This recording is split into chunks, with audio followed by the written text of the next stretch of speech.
il ne sert à rien de décrire les symptômes des crises écologiques si nous n'en reconnaissons pas la racine humaine.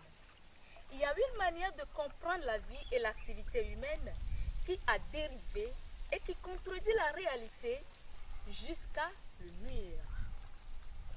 Pourquoi ne pouvons-nous pas arrêter pour y penser? C'est un appel à l'humanité tout entière, l'encyclique Laudato Si sur l'écologie. La première rédigée entièrement de la main de Pape François, l'un des documents les plus emblématiques du Vatican. Un document de 192 pages en référence au cantique des créatures.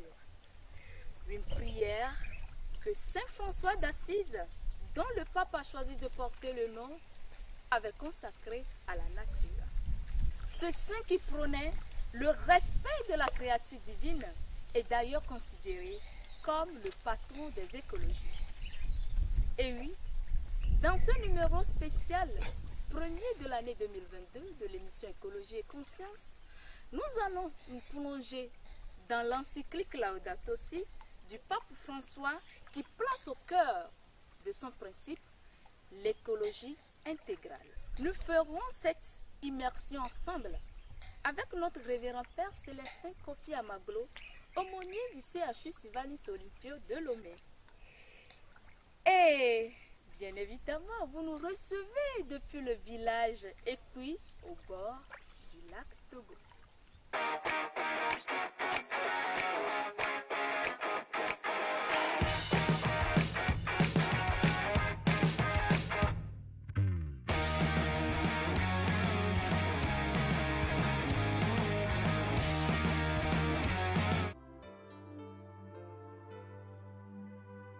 Par tous les animaux de la terre et de l'eau, par le chant des oiseaux, par le chant de la vie, par l'homme que tu fis, juste moins grand que toi, et par tous ces enfants, je veux crier, mon Dieu, tu es grand, tu es beau, Dieu vivant, Dieu très haut. Bonjour, mon père. Bonjour, Merci beaucoup d'avoir accepté notre invitation et présentez-vous s'il vous plaît à nos internautes. Bonjour à vous tous, bonjour à toute l'équipe de Éco-Conscience TV. Bonjour à vous, chers internautes. Je suis le révérend Père Célestin Amaglo. Je suis l'aumônier du CHU Sylvanus Olympio à Lomé. J'ai été ordonné prêtre en septembre 1996, donc je suis dans ma 25e année, plus de 25 ans, au service de Dieu et des hommes. Et donc c'est un plaisir pour moi de répondre à cette invitation. J'aime la nature. Merci beaucoup, mon père. Alors, vous êtes au service des hommes et de Dieu. Ça, sans transition, je vous pose ma première question. L'écologie et la religion, existe-t-il un lien? Effectivement, il existe un lien. Mais avant d'aller plus loin, qu'est-ce que l'écologie? L'écologie est une science, à la fois une science et une doctrine. Science qui étudie les milieux et où vivent les êtres humains et les rapports que ces êtres humains ont avec ces milieux-là. En tant que doctrine, l'écologie promeut un meilleur équilibre environnemental, c'est-à-dire il faut qu'il y ait de l'harmonie entre l'homme et tout ce qui l'environne et la nature. Tous les êtres humains ont le devoir, je le dirai bientôt avec le bon pape François, nous avons le devoir de protéger l'environnement. La religion lie l'homme à Dieu. Oui. Par la religion, l'homme est connecté à Dieu. Et Dieu étant créateur, nous sommes des êtres créés au cœur de la création et il y a aussi la nature créée. Donc il y a Dieu, sur l'échelle des valeurs, nous avons Dieu, l'homme et la nature créée, c'est-à-dire le cosmos. Et ici, ce qui nous intéresse ici, c'est la planète Terre, notre mère nourricière. Notre maison commune. Notre maison commune, comme le dit si bien le bon pape François. Donc avec Dieu, il y a une dimension verticale qui nous lie à Dieu. Et sur le plan horizontal, à la dimension horizontale, l'homme est relié aux autres êtres humains et aussi à la nature, à l'eau, le vent, la terre. Et ici d'ailleurs, le cadre est propice pour cette émission. Voilà, donc il y a un lien sponsal, une relation fondamentale entre la religion et l'écologie. La religion qui relie l'homme à Dieu et l'homme vit dans un certain environnement. Donc il y a une imbrication entre la religion et l'écologie.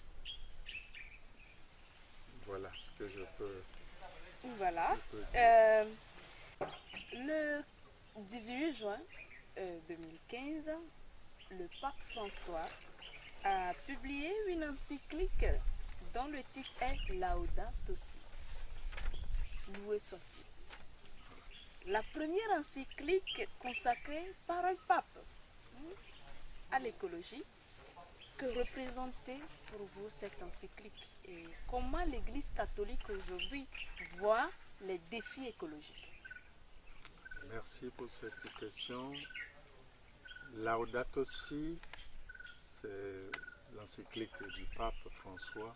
Laudato Si vient de l'italien médiéval, qui veut dire loué soit-il. Ce n'est pas du latin, mais c'est tiré de l'italien médiéval, qui veut dire loué sois-tu. Et cela vient de Saint François, dont le pape porte le nom d'ailleurs. Voilà. Et cette encyclique a été promulguée à Assise, à François d'Assise, dans la ville Ah, donc c'est pour qu'on dise Saint François d'Assise. D'Assise, voilà. Assise est une ville italienne. Okay. Voilà. Et François est de là.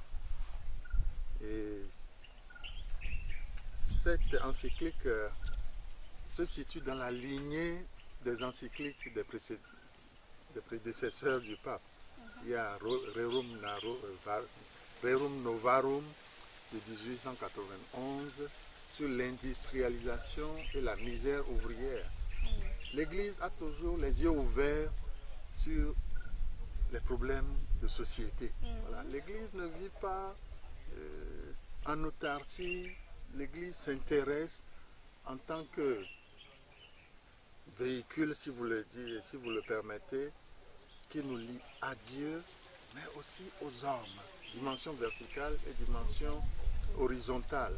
Donc, nous sommes condamnés à vivre ensemble et l'Église s'intéressait déjà depuis à cette question sociale. Il y a Quadragesimo Anno de 1831 sur l'ordre social et la subsidiarité. Il y a eu d'autres encycliques sur la paix sociale, Pacem in Terris, et la paix sociale. Donc, ces encycliques posaient des jalons, étaient donc déjà pour le pape, pour l'encyclique Laudato Si. Et je pense que c'est une œuvre majeure que le pape a écrit. L'un des documents emblématiques du Vatican. En tout cas, c'est cela. Et ça pose le problème de notre environnement, la crise environnementale. L'Église ne peut pas se taire, non. L'Église a pour mission de dire ce qui est bon et de dénoncer aussi ce qui ne va pas. Donc, voilà, les défis environnementaux, les challenges sont nombreux. Et l'Église ne se substitue pas aux autorités locales ou politiques, mais l'Église a aussi son mot à dire. Donc, son regard sur les défis écologiques, écologiques de l'heure. Voilà. Et notre maison commune est malade. Voilà. On en viendra tout à l'heure. Oui, oui. Alors, mon père, concrètement, que dit Laudato Si de Pape François? Voilà. Laudato Si du pape François, comme je l'ai dit tout à l'heure, loué sois-tu Seigneur. Cela vient d'une hymne de Saint François à la nature. Laudato Si veut dire loué sois-tu mon Seigneur. C'est extrait donc de cette hymne, cette belle hymne de Saint François qui dit par exemple loué sois-tu Seigneur mon Dieu avec toutes les créatures. Loué sois-tu Seigneur mon Dieu pour frère soleil. Loué sois-tu Seigneur pour sœur lune et les étoiles. Loué sois-tu Seigneur pour sœur l'eau qui est très utile et qui nous est très précieuse. Donc il y a tous les éléments de la nature qui sont cités là. Loué sois-tu mon Seigneur pour notre sœur et notre mère, la terre, c'est merveilleux, hein, qui nous porte et nous nourrit. C'est ce que Saint François dit. C'est profond. C'est profond. Loué sois-tu mon Seigneur pour notre sœur et notre mère, la terre, qui nous porte et qui nous nourrit, qui produit la diversité des fruits avec les fleurs. Voilà. Et il termine, louez et bénissez mon Seigneur, louez-le et rendez-lui grâce, servez-le en toute humilité. Voilà. L'encyclique Laudato Si est fondée donc sur cette belle hymne de Saint François à Dieu. Saint François qui se fait frère. Oui. Il appelle frère soleil. Frère soleil, sœur lune, mère, la terre. Ouais, la terre nourricière. Voilà. Donc cette lettre du pape François est consacrée aux questions environnementales. Voilà. Aux questions sociales, à l'écologie intégrale et de façon générale à la sauvegarde de la création. Dans cette encyclique, le pape critique vertement le consumérisme, la société de consommation, et le développement surtout irresponsable, tout en dénonçant la dégradation vertigineuse de notre environnement. Le pape invite donc, comme le dit Laudato Si 3, invite toutes les personnes de bonne volonté et chaque personne qui habite cette planète à en prendre soin pour les générations actuelles et les générations futures. Voilà. Le pape critique la crise, tout ce qu'il y a aujourd'hui comme crise environnementale et réchauffement climatique. Tout récemment, il y a 3 jours, je suivais sur TF1, quand il y a eu un tsunami, il y a l'eau de mer, bon, il y a un volcan. Un volcan, voilà. Un séisme. Un séisme marin. Oui. Je me dis, bon, vraiment, où allons-nous? L'homme est co-créateur. L'homme est responsable de la création, mais il doit jouer son rôle de créateur et de responsable de la création. Donc Laudato Si appelle à l'éco-responsabilité. L'éco-responsabilité, exactement. Voilà. À l'éco-responsabilité. Nous devons prendre soin de la nature. Je le disais quand on arrivait sur ces lieux. Je dis, la terre nous donne à manger. La terre nourricière nous donne à boire de l'eau potable. La terre nourricière nous donne des vêtements. Voilà. Donc nous puisons tout de cette terre-là. Mais pourquoi ne pas en prendre soin? Faire quelque chose qui est contraire à cela, ce serait de l'irresponsabilité. C'est ce que dénonce le pape. Les grandes puissances aujourd'hui, on exploite l'univers à tort ou à raison et il y a des problèmes. Et cette crise écologique pose aussi le problème de pauvreté. Tout à fait, tout à fait. Et tout à fait, ça m'amène à vous poser la question suivante. Oui. On voit que Laudato Si Et quand on lit Laudato Si revient à plusieurs reprises sous différentes formes sur une idée centrale, et je cite une partie de Laudato Si qui dit: l'écologie humaine implique aussi quelque chose de très profond, la relation de la vie de l'être humain avec la loi morale inscrite dans sa propre nature, relation nécessaire pour pouvoir créer un environnement plus digne. Et quand on lit cette partie de Laudato Si, c'est le principe qui est au cœur de l'écologie intégrale que prône le souverain pontife. Voilà. Alors, que pensez-vous, révérend Père, de l'écologie intégrale qui est liée, qui lie plutôt sauvegarde de la nature, bien de l'environnement, et lutte contre la pauvreté? Oui, merci beaucoup. L'écologie intégrale, selon le pape François, est une invitation, comme je l'ai dit tout à l'heure, à tous les habitants de cette planète à prendre bon soin de la terre, qui est notre maison commune. Voilà. D'ailleurs, le sous-titre de cette encyclique, c'est La terre, notre maison commune. Et qu'est-ce qui se passe ici, dans cette terre-là, sur cette terre? Sur terre, il y a les problèmes de pollution, de biodiversité, de dégradation, de détérioration sociale, ainsi que les inégalités planétaires. Donc le pape prône ici l'écologie intégrale qui prend en compte l'homme. Oui. Et tout l'homme. C'est l'homme qui doit être au cœur de nos préoccupations. Donc l'homme est au centre. L'homme doit être au centre De l'écologie. Écologie. Mais on semble privilégier plutôt le profit au détriment de l'homme. Oui. L'homme est plus appauvri aujourd'hui. Les minorités, les multinationales qui exploitent nos ressources naturelles, mais qu'est-ce qui revient aux hommes de ces milieux-là, aux hommes et femmes de ces milieux? Voilà. L'eau qui donne la vie n'est pas accessible aujourd'hui. Ça devient de plus en plus rare. Une denrée rare. L'eau qui est la vie, l'eau c'est la vie. Donc il faut changer de paradigme, notre façon de penser, adopter un nouveau style de vie. Une relation beaucoup plus responsable qui protège notre environnement. L'eau, le vent. Le vent est pollué. En Chine, entre-temps, je regardais une émission. En Chine, mais les zones industrielles, c'est la fumée toxique qui envahit toute il faut porter les masques. Les masques, bon, ce n'est pas dans le cadre de Covid, hein, mais il faut.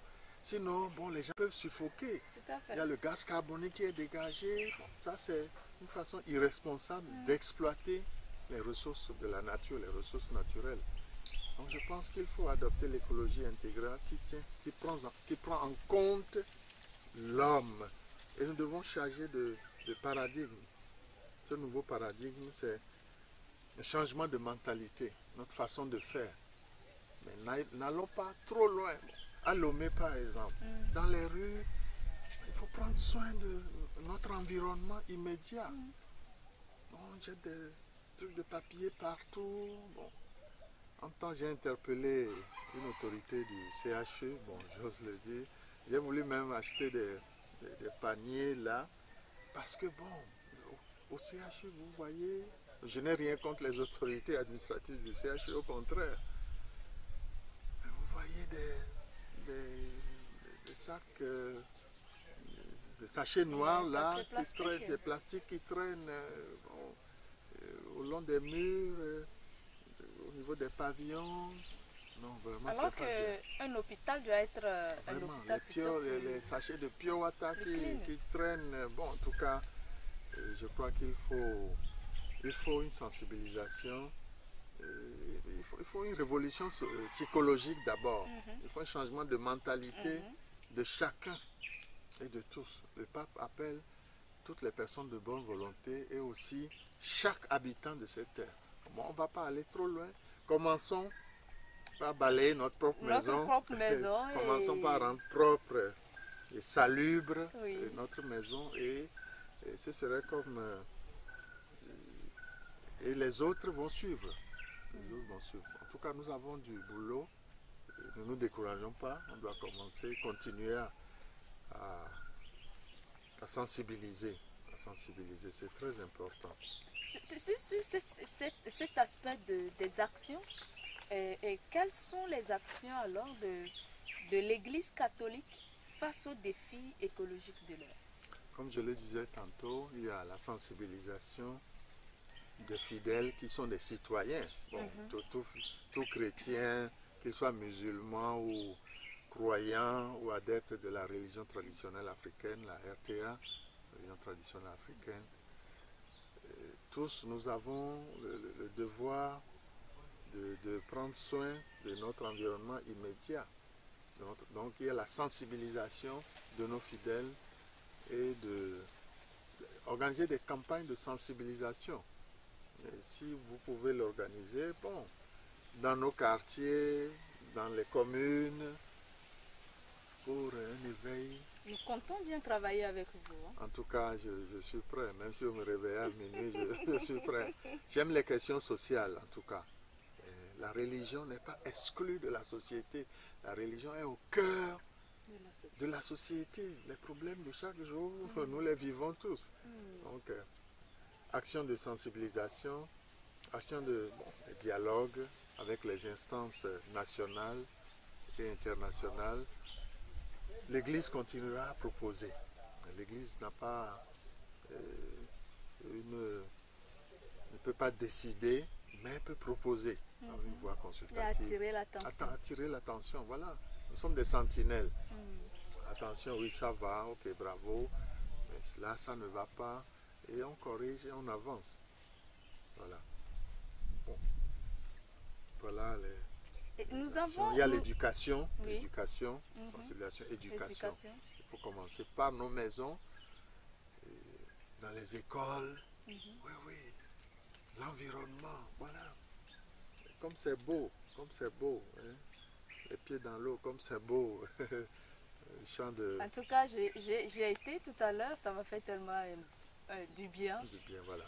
Et là, on a vu au fait que quand on prend l'église catholique, quand on prend les évêchés, vous choisissez toujours des coins plus écolos. Pourquoi? Oui. L'église catholique... Tout homme doit aimer la nature. Et bon, l'église se fait le devoir de... L'église est défenseur de l'environnement. L'église est défenseur de la terre, qui est notre maison commune, quoi. Le pape le dit si bien, c'est le sous-titre de Laudato Si, la sauvegarde de notre maison commune.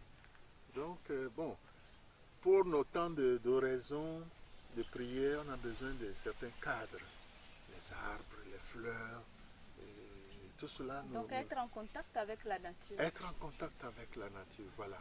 Être en contact avec la nature. Quand vous allez à Zogbegan, par exemple, c'est sur la montagne, et c'est au cœur de la nature.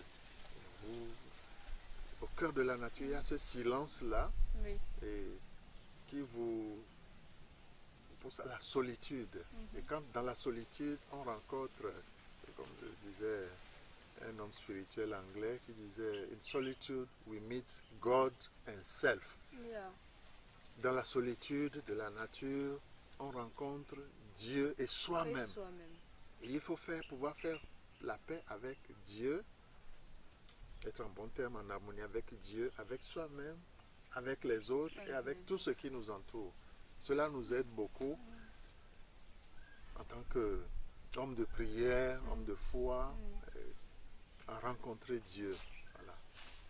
Il y a une critique qui est portée sur Laudato Si au niveau quand Pape avait rendu public Laudato Si. Il y a certains qui disent qu'au fait l'Église avait fait la promotion quand on prend une partie des versets qui dit allez, multipliez-vous et remplissez, et voilà, et que ça, par exemple, c'est une manière de pousser, par exemple, les hommes à dominer la nature sans contrôle. Que pensez-vous de ça? Quand je prends Genèse chapitre 1, verset 26, il est écrit, faisons l'homme à notre image, à notre ressemblance. C'est Dieu qui parle. Qu'il domine sur les poissons de la mer, qu'il domine sur les oiseaux du ciel, qu'il domine sur toutes les bêtes, les bestioles sauvages qui rampent sur la terre ou dans la mer. Dominer ici ne veut pas dire écraser. Je le dis, Dieu a confié à l'homme les planètes, mais la planète Terre sur laquelle nous vivons, Dieu l'a confié à l'homme pour qu'il en prenne soin. Pour que l'homme en prenne soin. Donc, dominer ici ne veut pas dire écraser. Voilà. Ne veut pas dire écraser ou agir de façon irresponsable. Dans cette domination-là, il y a la dimension de responsabilité et de co-responsabilité. Voilà. Soumettre les poissons de la mer, les oiseaux du ciel, etc., les bêtes domestiques, les animaux sauvages, tout cela, mais de façon responsable. Voilà. Ça veut dire consommer, mais de façon responsable. De façon, j'insiste sur l'idée de responsabilité. Voilà. L'idée de responsabilité. Dieu a remis la création entière, nous a remis tout cela. Mais qu'est-ce que nous en faisons aujourd'hui? L'abattage anarchique de nos forêts. Voilà. Nous devons pouvoir sauvegarder tout cela et créer un écosystème vivable pour nous. Parce que les retombées, c'est que si l'homme agit bien sur la nature, bon, la nature lui rend ce qui est bien. Mais quand l'homme, voilà, mais quand l'homme agit de façon néfaste contre la nature elle lui retourne. Donc voilà, il faut cette synergie entre cette harmonie fondamentale entre la nature et nous les humains, nous les hommes. Voilà. Merci beaucoup mon père. Votre message aux citoyens et en particulier à vos modèles, à vos fidèles chrétiens qui nous suivent actuellement. Mon message aux citoyens togolais, aux citoyens du monde, un message de paix. Et à mes fidèles, c'est le même message. Aimons Dieu,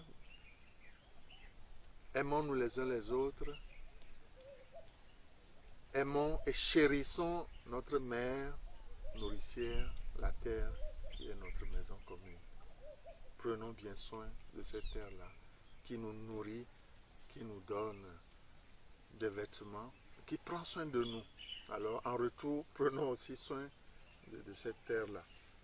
Aimons Dieu, aimons-nous les uns les autres et aimons et chérissons cette terre qui est notre mère nourricière pour les générations actuelles et les générations futures. Je vous remercie. Merci beaucoup.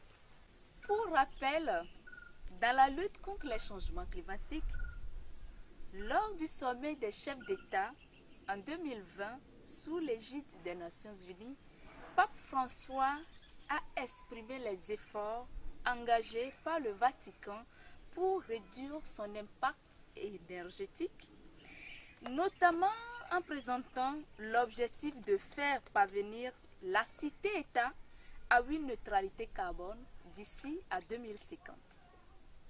Aussi, parmi les engagements concrets et pris par le Vatican, le Saint-Père a évoqué le pacte éducatif mondial destiné à accompagner les écoles et universités catholiques du monde dans la conversion culturelle à l'écologie intégrale. Pour le pape François, face aux défis, notez ceci, pour le pape François, face aux défis, les mesures politiques et techniques doivent être liées à un processus éducatif qui favorise un modèle culturel de durabilité centré sur la fraternité et le partenariat entre l'être humain et l'environnement. Écologie et conscience, c'est fini pour ce numéro spécial. Et oui, merci de nous avoir suivis avec notre révérend père Célestin Kofi Amaglo, aumônier du CHU Sylvanus Olympio de Lomé. Merci beaucoup à vous tous. Le thème de ce numéro est très spécial, l'écologie et le lien religieux, et surtout le regard porté par l'Église catholique sur les crises écologiques de l'heure et surtout l'encyclique Laudato Si du pape François. Merci beaucoup de nous avoir suivis. Nous avons fait l'immersion ensemble. Nous disons merci à ce beau cadre écolo qui nous a accueillis ici à Épui, au bord du lac Togo. Merci à vous tous. Notre révérend Père Célestin l'a dit. Protégeons notre maison commune, respectons-la. Ciao, ciao, à la prochaine.